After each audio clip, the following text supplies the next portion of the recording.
I started this page on August 4th of 2016. After giving it some thought, I came up with the secular tourist. I've never really went into much detail about the principles that the name embodies. Let's get into it.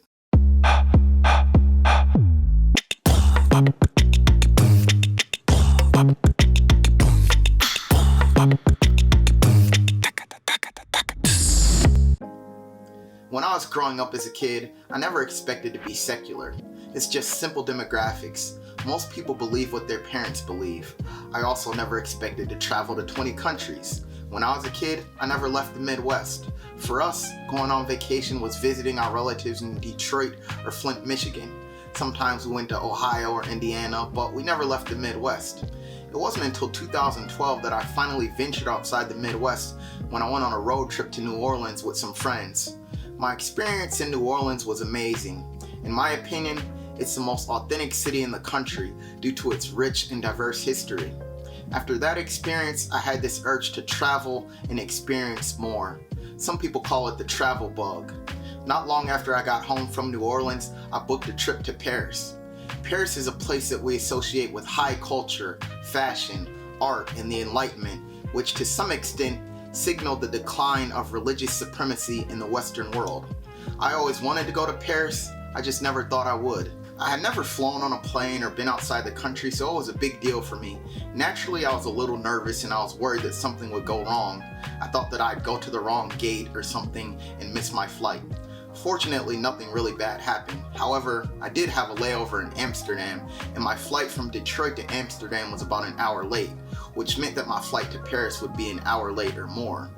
The people in Amsterdam are super friendly though, and they speak really good English, so I didn't have any trouble finding people to help me get to my destination. After waiting in Amsterdam for about 2 hours, I boarded my plane for Paris and headed to CDG Airport. Once I got there, I headed to the carousel to claim my luggage, and it seemed like everybody's luggage came up except mine. So I started to panic.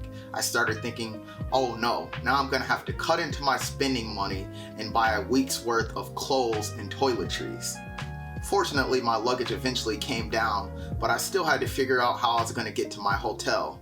I had booked a shuttle months in advance, but they only wait for you up to an hour, and my shuttle was long gone. I could have taken a cab, or I would have taken Uber if I had known about it back then, but I figured I've already spent $160 on booking this shuttle, so I might as well call the company and see if they'll help me out. So I got on a payphone, called the company, and they agreed to send another vehicle to pick me up. The driver was there in about 20 minutes, and he got me to my hotel fairly quickly. During my time there, I hit a lot of the major tourist attractions.